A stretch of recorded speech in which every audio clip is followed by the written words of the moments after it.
What is up, everybody? Brett here, my channel Good Talk Gaming. Going to be bringing you guys some 2v2s.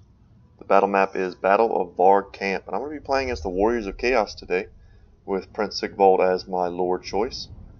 My ally is going to be a high elf player. It's going to be Titus, a guy you've probably seen quite a bit on my channel.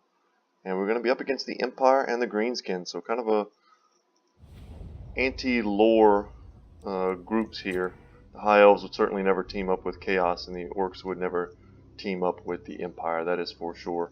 So I wanted to go with something a little different. Prince Sigvald is not a lord you get to see very often in multiplayer. I love his model, very accurate to his lore, his shield being a perfect mirror so that he can see himself in battle. And of course, also taking the mirror guard, you have to do it. You take Prince Sigvald and you have to take his mirror guard. Regiment of Renown Warriors of Chaos with immune to psychology and just really juiced up stats.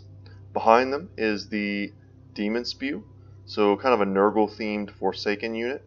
These guys have poison damage as well as, let's get in there and click on them, the Swarm of Flies, so -5 melee attack in a 30-meter radius. I'm pretty sure this has been nerfed. When these guys first released, I want to say it was like -8 melee attack. They were a little overpowered in their release form. I brought 2 units of Chosen, the shielded variant. Now I had these. One of the players here, I don't remember which one, was vampire counts right up until the very end, and then they switched. So I was expecting to fight lots of chaff units, and the basic Chosen are really good at that. But had I been able to change my build at the beginning, maybe expecting a mass black orc army, I would have gone with the great weapon variant. I also took 2 Chaos Warriors with halberds. Really cool looking. They would have been excellent for fending off Terrorgeists, which is, like I said, more of what I was expecting. Now that I think about it, I'm pretty sure it was the Greenskin player, because I was also thinking about the potential for Demigryph Knights getting into my back line. And you always want to bring some answer to air.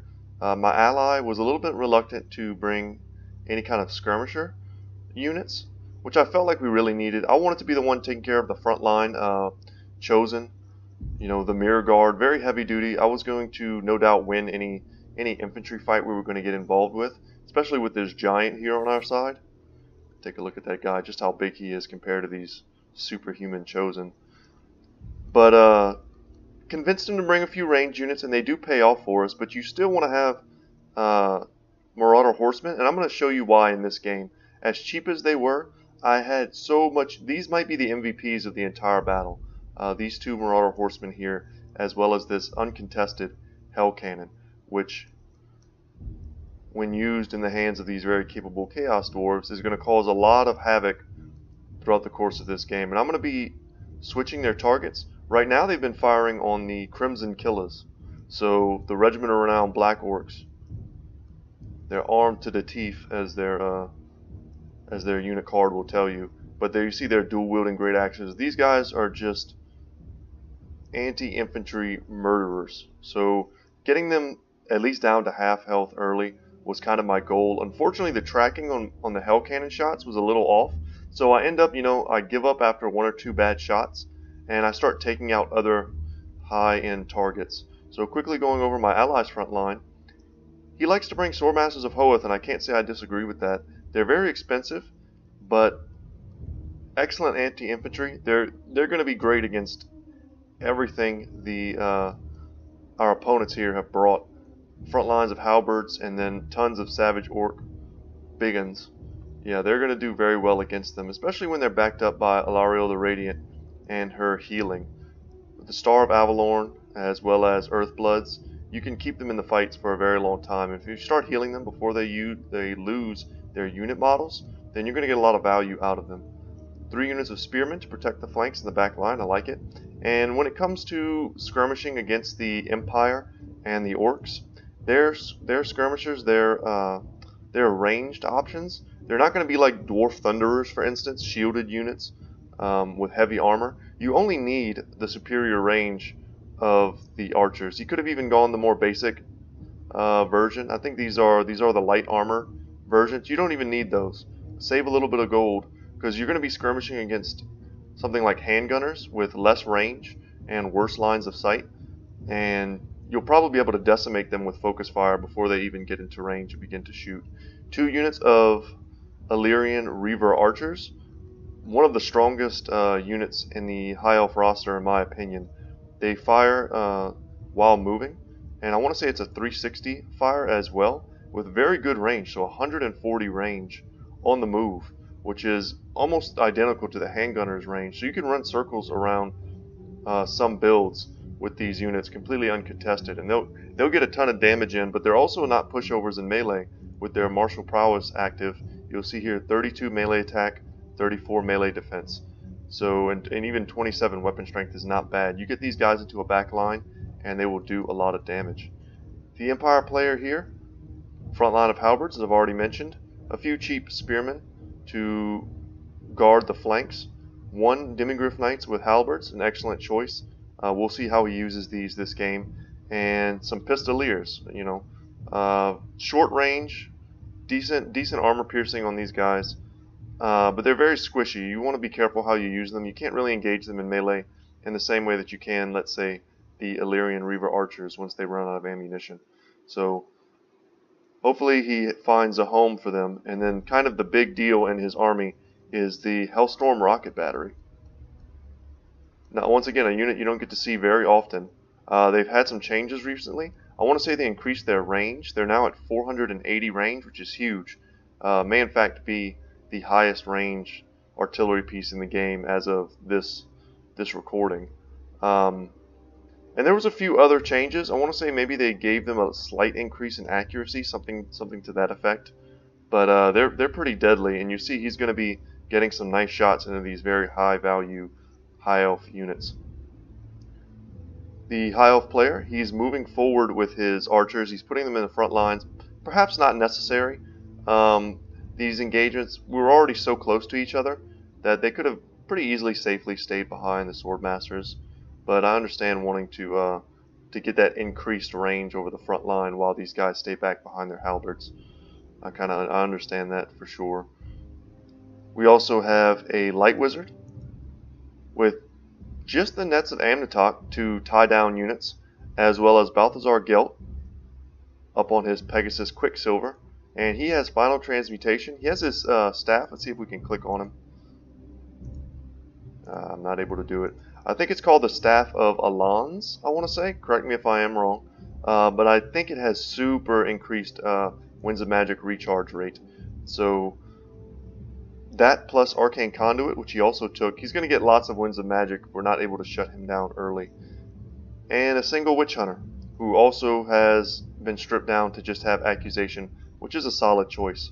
Wurzag here on his Warboar mount, Spleen Rippa, and he's got Effigy to Get, he's got Foot of Gork, and various other spells, which I'm sure we'll see through the course of this. He makes good use of the Effigy to Get this game, and he even gets a pick that I didn't realize in game. I didn't know what had happened, but watching the replay later myself, I was able to realize that he was just making very good plays with the Effigy to Get. And at this point, the Orc player is using a solid strategy, and I'm going to go ahead and speed this up a bit. He also has, worth noting, he has 2 Goblin Big Bosses on these Spiders. So they have poison attacks, and they're going to be good at chasing down units. Very good tactic in 2v2s. I have the slower army for sure, so the Orc player completely shifts the front line and goes over to his ally side to be kind of a melee meat shield for his Empire ally with the superior range proportionate of their army. So he's going to get in there. The Wa has been popped. Savage Orc Biggins are going to get into the battle with these Spearmen and Swordmasters. Unfortunately, the Swordmasters were softened up by the artillery, but also the huge, enormous charge bonus here. Also, they have the Fist of Gork, so just unbelievable damage coming in through these Swordmasters of Hoeth. No unit could have withstood that charge unless it had charge defense against all, and they're just going to get right into the back line. I shifted my army over to the side. It looked at first as if the Orc player was simply going to line up in front of the Empire, but then they charged, so I knew I had to get in there. So my units, the Chosen, are notoriously slow. But once they get in there versus halberds and spearmen, they're going to be able to do quite a bit of work. My halberd units don't really have a home as far as anti-large options, so I'm just going to send them in against the halberds. They are quite superior to Empire halberds in melee. My giant, I'm going to run into the back line. I feel the need to shut down these handgunners. To me, they feel the most threatening on the battlefield. Balthazar Gelt's going to get kind of a cheeky charge here on Sigvald. It's not something you want to do. He's going to be hit with accusation, but Prince Sigvald, when you bring his auric armor item, he does have regen. So that's one of the reasons I'm feeling very comfortable about running him into the back line. And you'll see here I get my Marauder Horsemen, these very cheap units, and we're going to shut down the Hellstorm rocket battery here with over half health and half its ammunition still intact. And I'm continuing to swing my units around. I'm trying not to get bogged down in this pit here. The Demon Spew plus these halberds are going to be more than enough to chop these guys up. Some Swordmasters helping from the rear. Now my High Elf ally had a rough time of it. Their front line is completely broken. They're still continuing to skirmish with the Illyrian Reavers, and they're attempting to fall back and regroup and perhaps join my melee units here. Some of these units are already shattering. Spearmen are shattering. Just getting into the back lines, trying to find good targets. My giant manages to get onto the Witch Hunter here and just beat him down. And he's just stuttering trying to shoot, but that's not going to happen. The giant's ready for you. So the Marauder Horsemen shattering off some of these handgunners, and I'm going to get them on this Witch Hunter so he doesn't have a chance to rally, as well as using the Marauder Horsemen to continue to chase off and skirmish with these broken handgunners. Mirror Guard are coming back to the fight. Now this is what happened in the game that I didn't quite see. I've been using my Chaos Sorcerer of Death to get Fate Abunas on the Crimson Killers, as well as some Spirit Leeches on Wurzag, but with a beautiful Effigy to get, he was able to stop me from retreating, and then the Empire player surrounded me with the Demigryph Knights with halberds. So at the time of me playing this, I was like, man, why isn't my Chaos Sorcerer, over here where I had originally clicked him and away from harm? And that's why. So, also one of the things that was perhaps a mistake, the Pistoliers got killed early on 2v1 against my Marauder Horsemen, but had they taken kind of a circumspect route into my Hell Cannon, they could have shut this down before it was able to get, at this point 127 kills. So the front line, despite looking overwhelmingly green and red, is going surprisingly well in my favor. The Chosen are the premier infantry unit in this game, and even receiving all of the magical support from Balthazar Gelt. Let's go ahead and flip this around, because some important things are happening. Gelt is getting smacked by Alariel the Radiant after getting skirmished down really hard by my Marauder Horsemen. And we're going to be making sure he stays off the field, but he was able to get quite a few final transmutations early game, and it was part of the overwhelming magic that would allow our opponents here to overwhelm the High Elf player. He cast that, and he got nearly the entire front line with that final transmutation. But the Chosen and the Giant and the Mirror Guard, these are some very sturdy, very expensive infantry units, heavily armored as well. The Savage Orc Biggins and the Crimson Killers mixed in here. Oh, beautiful ice breath there from the Giant. They're a heavy-hitting group of units for sure, and especially with Here We Go, plus 44 melee attack on these guys, they're going to be hitting like trucks. But the Mirror Guard and the Chosen are made for this kind of combat. And if you look at these guys, what a mismatch. These Chaos Corrupted Superhuman, Chosen of the Gods, demonic pact-having badasses, fighting these, Empire nerds with pointy sticks. It's like it's not going to go well for them. Sigvald here in the pits.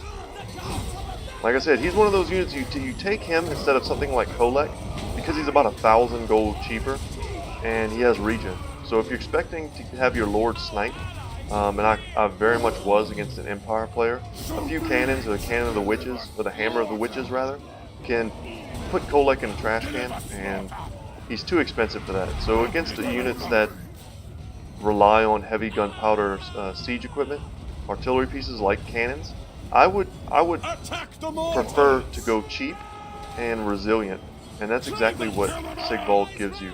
So even against 2 Goblin Big Bosses and Wurzag on Spleen Ripper, which does give him pretty good armor piercing value, and even him using Effigy to get on Sigvald, they're just not going to have the damage to burst him down.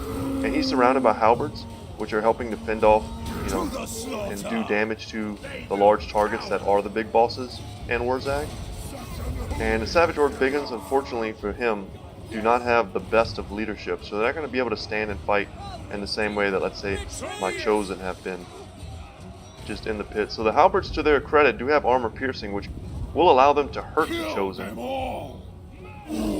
But individually, their models, they're just so strong. And the Mirror Guard here, with 153 kills, a beautiful unit. Been chasing down scraps for the whole game. And in the meantime, in the background, Marauder Horsemen have been doing work, finding units and routing them. Here we would have been chasing Warzag off the field, forcing him to shatter, not giving our opponents any opportunity to get back into that game. Let's go ahead and look at the breakdown. Alright, Sigvald did his job. He survived. Dying would have caused horrible leadership penalties, and you can't afford to have your Lord sniped at any point. And with basically double nets this game between the Light Wizard and Warzag, final transmutations, accusations, very mobile demigryph and handgunners for that super heavy focus fire, they could have very easily taken out something like a Kolek. You net him down, you surround him with demigryph knights, and then you just start bombarding him with magic and handgunner fire of all sorts, and just Kolek just goes down. I thought that the greenskin player made a very good call by screening for the Empire player and charging straight in there. He decimated the high elf front line. Unfortunately for him, I was able to get into the back line and shut down these handgunners. These were perhaps the greatest failure of our opponents, was to utilize the handgunners to take down targets such as my giant, who ended that battle at nearly full health. I mean, he was just a giant target waiting to get picked apart by the handgunners. But we were able to get in there just in time with our slow infantry. Very early on, as the greenskin player engaged, and as I shifted my front line to come in from the side and overwhelm that flank, the Empire player needed to shift some of their halberds from the front line engagement to a more matching mirrored movement with my own engagement. I was able to get pretty much too easily into the back line, I would say. And as I mentioned, the MVPs here, I believe, were the very cheap Marauder Horsemen. For their cost, not only are their kills impressive, what I was able to do throughout the entire game was use them as almost like shuttles. Find a unit, an expensive half HP unit, and just escort it off the battlefield. And I was able to do that over and over again. I did it with the Witch Hunter. I did it with, you saw Warzag near the end. I was able to use them to focus down Balthazar Gelt, an easy target up in the air on Quicksilver, and tons of the handgunners. At one point I was bouncing them back and forth between units of handgunners, and when one would shatter, I would go to the next one, and I was able to get a lot of value from them. They used a ton of their magic to take out my demon spews, as well as some of my chaos warriors here, and that worked out for them. But the uncontested hell cannon, able to fire the entire battle, used all of its ammunition, and toward the end there, when the units were very blobbed, there were even a few shots that I noticed. It was buffed recently, the hell cannon. Its tracking is a bit better. It used to be very easy to dodge. Now it's very difficult to dodge. But I was noticing that it was targeting, it seemed to be, almost the edge of some of the formations, and it was having trouble hitting some of the moving infantry targets as their lines got more spread out. So despite using all of its ammunition, it wasn't all very effective. There were a couple times I fired into very large blobs in the very center of them, and I was only killing one or two models hitting at the very edge of a huge, densely packed enemy halberd and savage orc blob. Let's check out here the Crimson Killers. I had to focus them quite heavily. I would credit my Fate Abunas early on with kind of nerfing their combat effectiveness. They survived until the very late game, and these guys are quite deadly. Yeah, Savage Orc Biggins. Was not expecting that from the Orc player. And let's look at Captain Titus here and see how he was able to do. A few kills on the archers, not bad. The Illyrian Reavers ended up being kind of his saving grace. Once his front line buckled, he still had something to micro. Alariel, she didn't get any kills. It's not what she's supposed to do. She was healing the entire battle. And perhaps you noticed that there was so much going on, I wasn't able to point out every good heal he was able to do with her. But good use of Star of Avalorn. I noticed quite a few of them. And Earthbloods came in at just the right time, sometimes to save some of my own units. There's a combination in this game that is quite broken, and that's when you heal a chosen unit. Chaos intentionally does not have any forms of healing in their roster, but if you put a Star of Avalorn and an Earthblood on top of a unit of chosen, there's few things in the game that can take them down with that much healing. Their stats are just too juiced.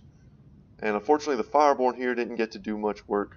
Very expensive unit to only get 23 kills. But that's what happens when one person gets overloaded with all of the forces of an opponent. Very good strategy from our opponents there.